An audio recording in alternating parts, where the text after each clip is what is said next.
political junkies.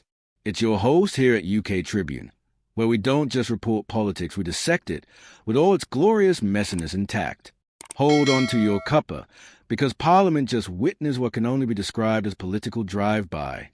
That's right, Keir Starmer just branded the Tories a dead party walking in what might be the most savage PMQ showdown since, well, since Liz Truss thought she could outlast a lettuce. If Westminster were a boxing ring, we'd have the referee checking for a pulse right about now. So grab your popcorn, or should I say, your crumpets, because we're diving headfirst into this political brawl that's got everyone talking.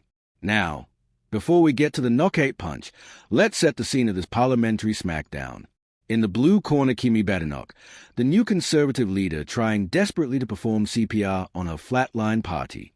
And in the red corner, Keir Starmer, looking less like a former director of public prosecutions and more like a prosecutor who's found his defendant's search history. The battle began when Badenoch decided to throw the economic gauntlet, claiming Labour's policies are about as helpful to the economy as a chocolate teapot is to making tea. Bold strategy. Cotton. Let's see if it pays off. Badenoch came out swinging with unemployment figures like they were Thor's hammer. There are 100,000 fewer jobs, she proclaimed, blaming the Chancellor's increase in employers' national insurance, or as she dramatically dubbed it, a jobs tax. She went for the classic Conservative playbook move. It's not government that creates growth, it's business. Which, let's be honest, is like saying it's not the chef who makes the meal, it's the ingredients. Technically true, but missing rather a crucial step in the process, wouldn't you say? According to Badenoch, everyone from hospices to charities to nurseries are facing bills they cannot afford. And then came her grand finale, the rhetorical question that was supposed to leave Starmer stammering.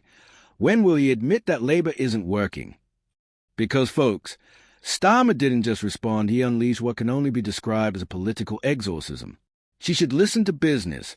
Starmer fired back, before rattling off achievements faster than a Black Friday shopper sprinting for the last PlayStation. The India deal? Fantastic. Tariffs on cars? Cut to 10%. Whiskey and gin tariffs? Halved. The economic impact? £4.8 billion. And then came the triple combo that had Westminster watchers reaching for the replay button. What does she say she wants to do with our India deal? She wants to rip it up. The US deal that saves thousands upon thousands of jobs. What does she want to do? She wants to rip it up. The EU deal, good for our economy. She's not even going to wait to see what it says.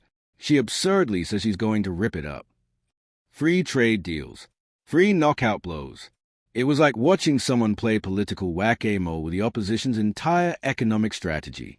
But Starmer wasn't done. Oh no, no, no. He was just warming up. He reminded everyone of Badenoch's diplomatic faux pas when she accused the Indian government of fake news which, as foreign policy strategists go, ranks somewhere between insulting the chef and pulling the Queen's crown off her selfie. No wonder she did so badly as Trade Secretary, Starmer quipped, in what political historians might one day describe as the moment subtlety left the chat. And then came the line that had political journalists frantically updating their articles. The project for them is over. They are sliding into oblivion. They are dead party walking.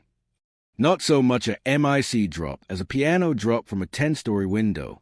Now, what makes this exchange particularly spicy is a backdrop. HuffPost UK had just revealed that Health Secretary was streeting claimed Reform UK with their whopping 5 MPs is now Labour's main opposition. That's like saying your main competition in the Premier League is the local pub team that occasionally uses traffic cone for goalposts. When your cabinet is identifying a party with fewer MPs and you have fingers on one hand as your main opposition, that's not just a burn, that's a third-degree political incineration. So what does this tell us about the state of UK politics? The honeymoon period for Labour is clearly far from over, while the Conservatives seem to be stuck in that awkward phase between denial and acceptance on the grief cycle. But politics is nothing if not unpredictable. Today's dead party walking could be tomorrow's resurrection story. After all, political careers that were dead have risen from the grave more often than zombies in a Halloween marathon.